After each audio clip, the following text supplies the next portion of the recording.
Welcome to The Last Breakfast. Please enjoy the video. This guide shows the only practical method to change the fingerprint animation on Note 10 Lite. It requires unlocking the bootloader and rooting your device with Magisk. Root access lets you replace the in-display fingerprint animation resource file directly. Modifying system files can permanently brick your phone or void your warranty. Back up your complete phone image before proceeding using a reliable tool. If you are not comfortable with risks, stop now and do not attempt these changes.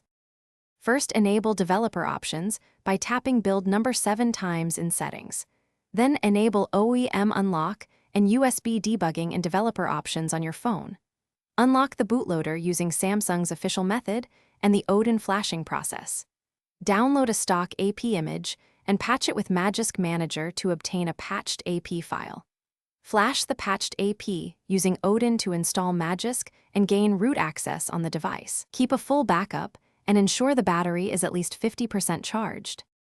With root, locate the in-display fingerprint animation resource inside the system overlay path. Typically, the files live in /system/product/overlay or /vendor/overlay and include PNG frames and an XML animation descriptor. Prepare your replacement assets with exact dimensions and naming matching the originals before replacing them. Use a Magisk module or a root file manager to inject the new files into a safe overlay module folder. Reboot the phone and test the fingerprint unlock animation and restore your backup if any issues occur. Thanks for watching. If this was helpful, leave a like and consider subscribing. See you next time.